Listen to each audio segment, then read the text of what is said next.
Okay, jumping forward.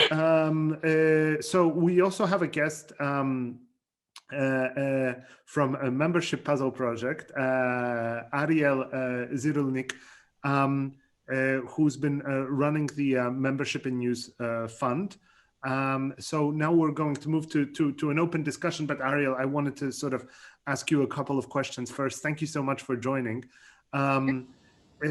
So, membership has been around for a couple of years now as a concept, right? Slowly sort of rising.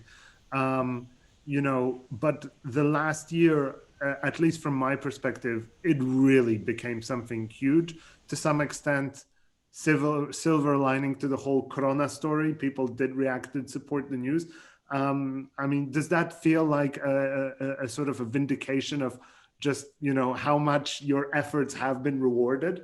When you think about the past year, trying to put a positive spin on things.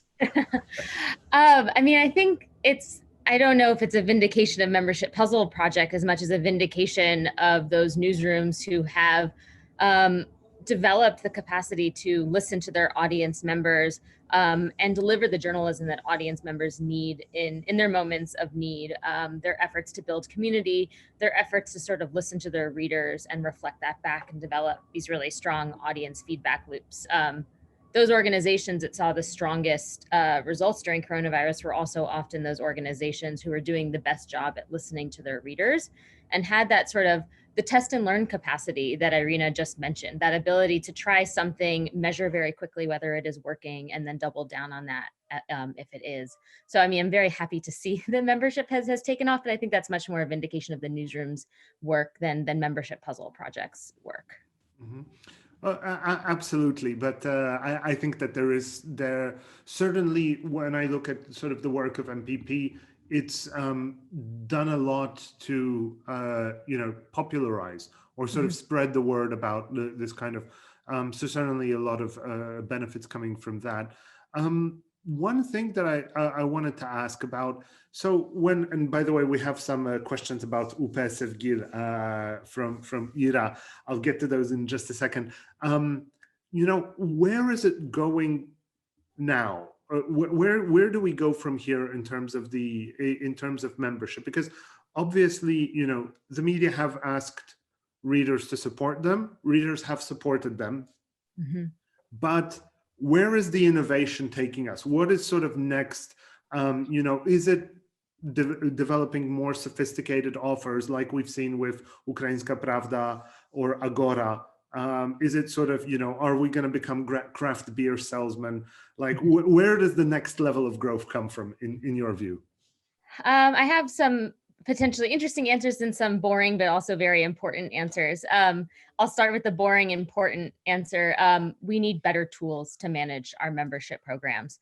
Almost every organization that we've worked with at Membership Puzzle Project is dealing with an enormous amount of technical debt that only becomes more critical as their membership program reach mature sizes.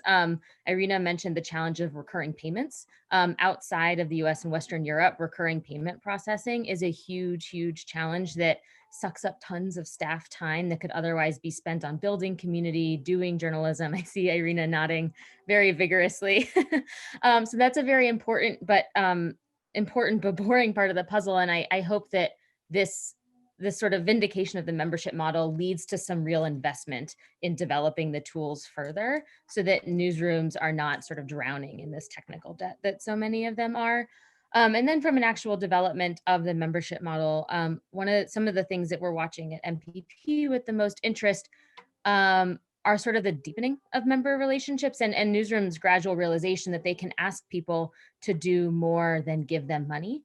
I know that Christy is on here. So Decathlon and Zetland have both had an incredible amount of success with ambassador campaigns. So turning to your first most ardent members and asking them to help you gain more members. We are seeing more newsrooms realize that the member journey doesn't stop at the point of conversion, that point at which somebody gives you money, but that can actually be the beginning of a whole nother sort of journey with your organization. This is an idea that's very common in the sort of political organizing space, is this sort of ladder of engagement where that first action that they take with your organization is just the beginning of several other actions that they might take with your organization.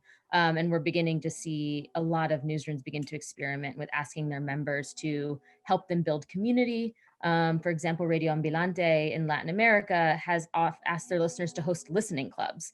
And that greatly expands the reach and impact of their storytelling because their members go and convene these listening clubs all over the world. And so their reach is so much greater than it could be if they were only using their staff members to host those listening clubs, for example. And so that's where we see, I think, the most opportunity at MPP is empowering members to help you and grow your impact and grow your sustainability.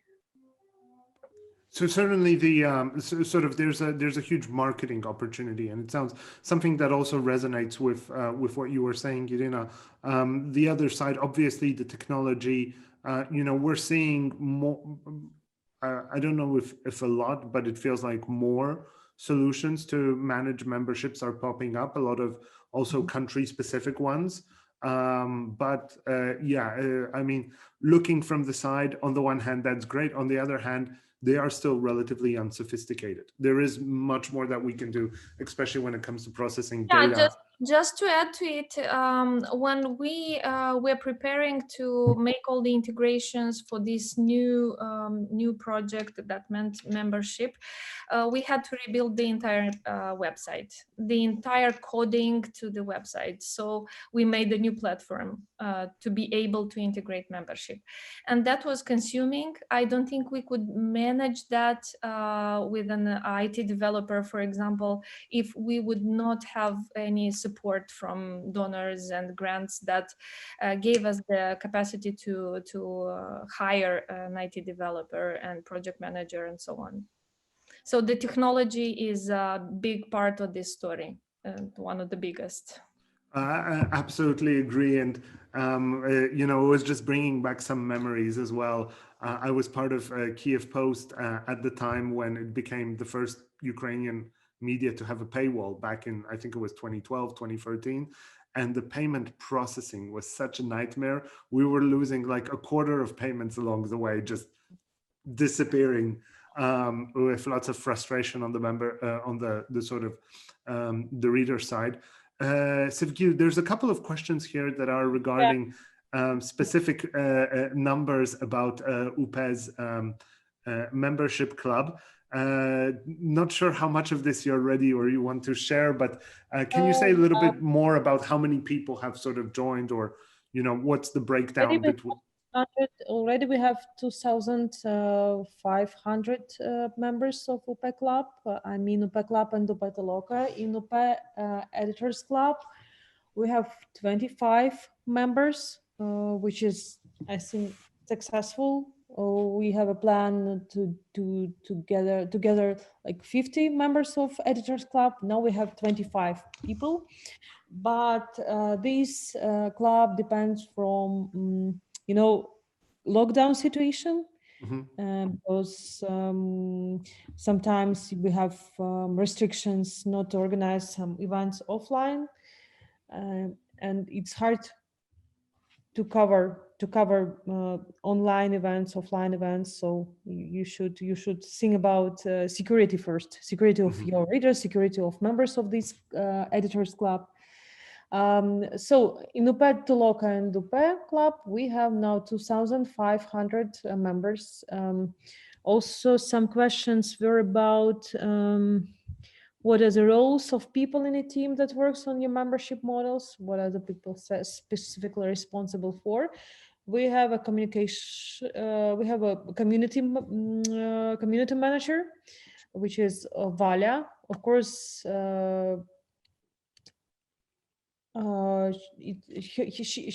She plays the main role in this on this process, with the communication with readers, writing newsletters, and organizing some events. She's responsible.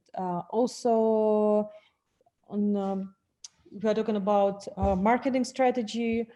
We have Olena. We have some consultancy. We have me, sure, and our technical team. Okay, so it's basically there's the community manager, leadership, a lot of support in terms of the promotion and carrying on the events, and then the technical team. What else? Could you tell what is the annual budget of Ukrainska Pravda? I think that maybe I will tell you that it's around $500,000 per year, which is for such media is not a big budget. But I hope that this year we will publish our financial report first.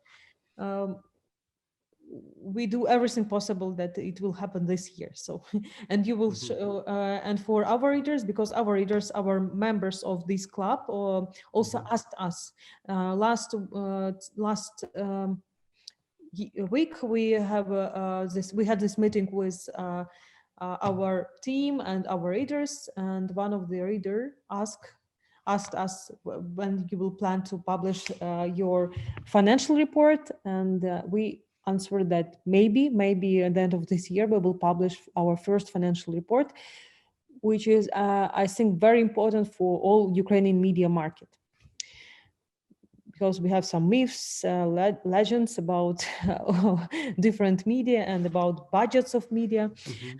So, and how many subscribers? I asked it already. How many people in the Editors Club too? How much does your membership have to bring each month to recoup its administration? Did you calculate?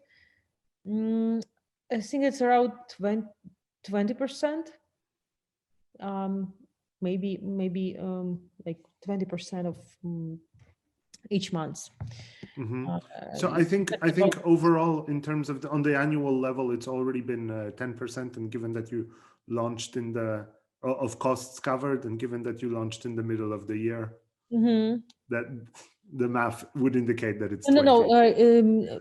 Irina asked us about administration of membership. So, and in terms of administration, it's around 20% each month. Okay. How many people unsubscribe each month? I think it's not a huge amount of people, like 10, maybe 7 to 10. Oh wow, that's actually very low churn. Yes. With several thousand subscribers already.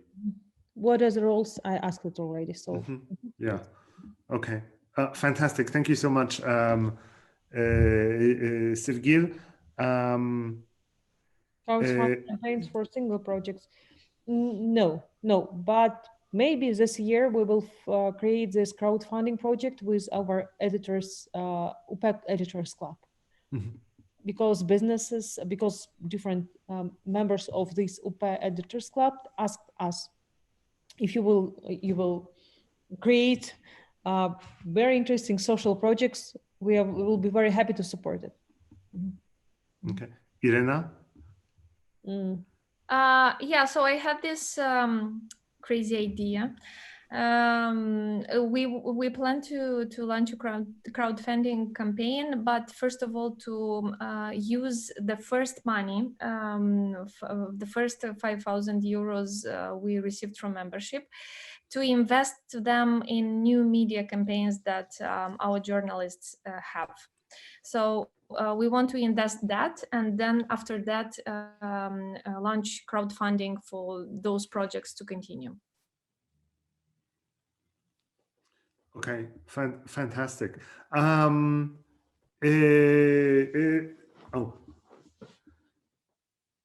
Thank you for sharing, Arya. One sort of thought that I had, I don't know if you saw that, a couple of years ago, all the media had sort of been hammered by social media that came in, took all the advertising revenue. Now, Twitter is announcing that they're also going to be, they're thinking about also, reader revenue, essentially, as one of the solutions for their own business model. It feels like the tides are turning, and, media have dug themselves out of the hole, but now everyone is turning towards, reader revenue. That this sort of comes after a year that I think has been quite unique. So all around the world, we've been stuck in our homes with not much to spend money on, first of all. So that's, and not much else to do other than read media. This has been a great kind of boom for media, I think, across the world. They've certainly shown how important they are, and a lot of people have supported them. Are you nervous about what happens after lockdowns are lifted and life becomes normal again, that readers will forget about this? Is this a big risk? Which one of us are you asking?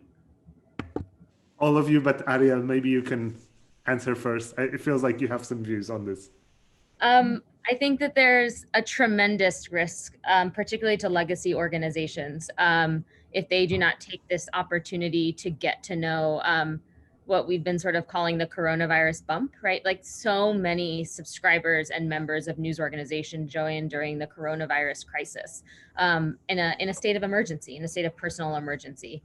And if news organizations don't take this time to get to know those readers and what pain points they have in their daily lives outside of an emergency moment like this, I think that news organizations should be bracing themselves for significant cancellations of those subscriptions and memberships. I'm less concerned about innovative digital startups who often already had really strong relationships with their audience members. They had invested in building community. They didn't have antiquated ideas of what the daily news report should look like. They're not wedded to like 800-word stories recapping the news of the day. I think that those organizations will see less of a drop off, but legacy organizations who aren't investing significant resources in studying these new audience members, surveying them, holding focus groups with them, figuring out what their problems are as we return to normal life. I think that those organizations will see a significant drop off in many of those people who joined in 2020. So Irina, how does that, how are you seeing things? Actually, Rooftop bars, Yeah, good? actually, I have a different feeling here in Moldova on how the pandemic impacted and the lockdown impacted the memberships. If it weren't for our technological developments, we planned actually to launch membership in at the end of 2019. So we didn't expect to launch it when it broke down the pandemic. In Moldova, the lockdown and all the situation brought a lot of dysfunctionalities in economics. A lot of people suddenly became poorer than they were. And this is a direct impact on the ability to buy or acquire new products, such as membership for media. That would be the last thing they would think when seeing this limited budget they have. So I'm actually expecting this to end and the economy to rehabilitate a little bit, and for people to have sufficient money to think also about media and continue to invest and support for these things. Okay. Thank you for sharing that. And Sevgila, I imagine your view is a little bit, you're more diversified here. Yeah, Editors Club being able to meet again, great opportunity. Yeah, absolutely. Okay. I think it's not a big threat for our media organization, and I think that it depends on marketing strategy first. And actually, I'm waiting for this time after coronavirus, because I think it will help to develop our editors club first of all. Because it would be possible to have more meetings. It would be possible to have also offline meetings for our UPE club. Because people are really tired of Facebook and Zoom and different things. We plan to organize some offline events this year. Because people are asking us, please could you organize something not only on Zoom or somewhere. Would like to have a meet with your guys. And we also have in our benefits, we have this one point about our editors team and our editorial board. I mean that we will invite some people to Ukrainska Pravda office, and it also will be possible when lockdown finish. Okay, thank you so much for that. And I think, you know, speaking of people being tired of Zoom, I think we're going to slowly wrap it up. But thank you so much. This has been a fantastic discussion. Maybe just one thing as a final question, Ariel, you know, a membership puzzle project has been sort of a driving force here for many years. Now you're at your last round. You know, what is the plan? Sort of what is the thinking? You know, what is next? Can you say a couple of words about that? Sure. So we're sunsetting in August 2021. We were initially supposed to end in May 2020, and our funders offered to extend our work for a little bit more than another year. But we're in the final 6 months, like just entering into the final 6 months. And the reason we're coming to an end is MPP was never designed to become a thing that existed forever. It was launched as an intervention to help grow understanding and awareness of membership models in news. It was intended to be sort of connective tissue between the earliest adopters of this model and a sort of public research project to study the earliest adopters, figure out what worked, publish what worked, help other people sort of begin their own membership journeys, and really bridge the gap globally in a lot of ways. We were beginning to see pockets of experimentation in each region, but they didn't know about each other. And so our goal was really to help news organizations make fewer mistakes on their membership journey by being able to see what the people who had come before them had done. And as we approach the end, I mean, today is a perfect case in point. I mean, there are successful membership models in every region of the world, and Membership Puzzle Project is no longer necessary in many of those cases as the connective tissue between them. Irina spoke about going to Denik N to find out what they did and what worked for them. She didn't need us in order to make that connection because these organizations are now aware of each other. They know each other. We published the membership guide in September 2020, which was sort of a download of everything tactical, practical that we have learned from studying membership organizations. It tracks every stage of the membership journey from determining whether membership is right for you all the way through to retention best practices. And it has 30 something case studies that we're still adding to. And so with the publication of that and with the global community of practice that has formed around membership, we think that MPP is no longer necessary in order for progress and membership to continue. And in fact, it's the right moment to sort of pass the baton to the news organizations themselves to carry that work forward. You know, we don't have projects for many of the other things that are now sufficiently mainstream in media. And we think that membership has sort of reached that point where there's enough organizations succeeding at it that we don't need to be there to suck up the air in the room, that they can have those conversations without us. I just wanted to add that it was a great inspiration tool for us, the membership puzzle project, and we also read all info that we could find on that platform. Thank you. It certainly feels like there has been the inspiration, and now you see that the inspiration is just it's just the creativity is continuing. And I think the cases of Ukraińska Prawda, of Agora also show that, you know, there is further innovation happening, which is also fantastic. Thank you so much to everybody.